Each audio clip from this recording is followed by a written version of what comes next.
What's up, guys? We're back. Quick take of my disappointment for my reed avocado. So here's one of the fruit. I found a couple more. I started looking and I found a couple more. They look like that.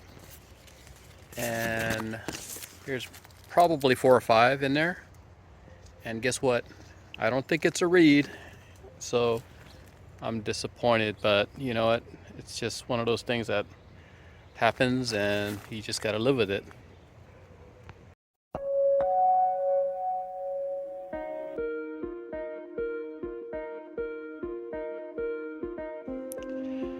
All right, so here's how big this avocado is right now. I'm gonna pan up kind of slowly.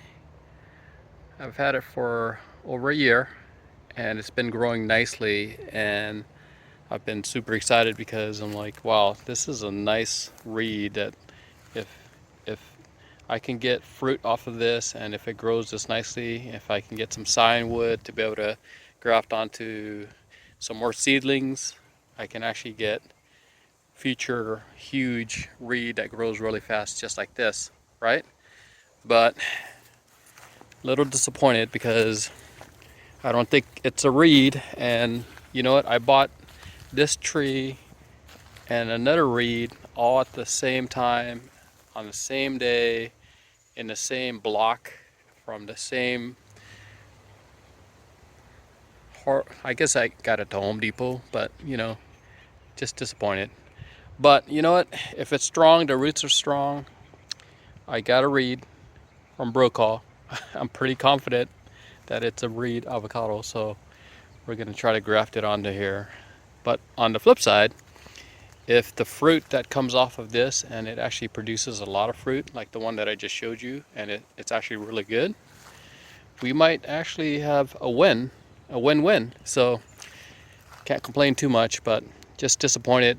I think this was a Laverne nursery grafted reed, I think. You can see the blue marker right there. That's my 5-foot mark. So disappointed. But first, of course, gotta stay hydrated. Prickly pear, weird, but good. So here's my Zutano. The fruit drop has slowed down, so we're still getting some, not very much. So I'm gonna cut this guy open just to see what it looks like on the inside.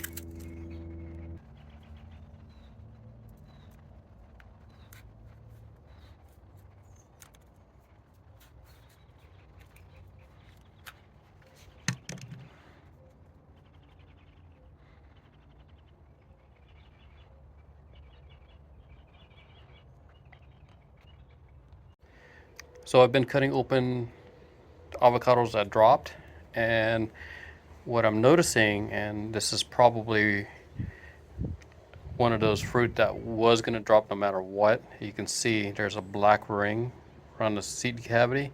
This is my Jan Boyce. And then this particular one that dropped was taken out by probably a squirrel. So if you look around the seed cavity, it's nice and like, it's not brown or black like this. So this one dropped by itself and it was eventually going to drop no matter what.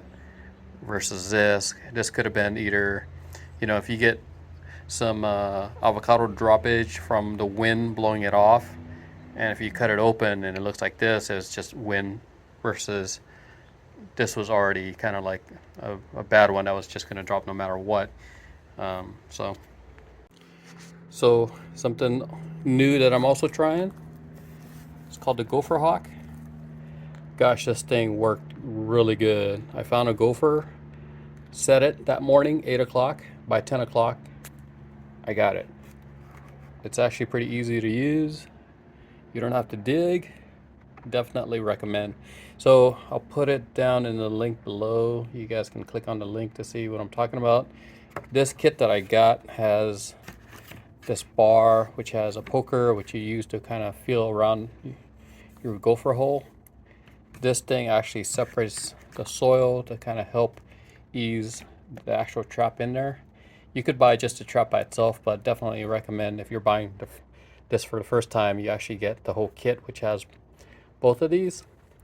But I usually don't talk about equipment too much, but if the equipment works really, really good and it's going to be helpful for you and your avocado and your little grove, if you're kind of like me, just small size mini grove or mini orchard, definitely recommend it. And as a matter of fact, I might get one more of these if I do have more gopher action. So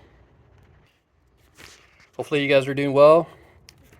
It's July 2022. It's hot and it's going to stay hot for the next couple of days. Make sure you stay hydrated. Like I always say, you got to stay hydrated. And hopefully you guys have a good weekend. All right, talk to you guys later. See ya.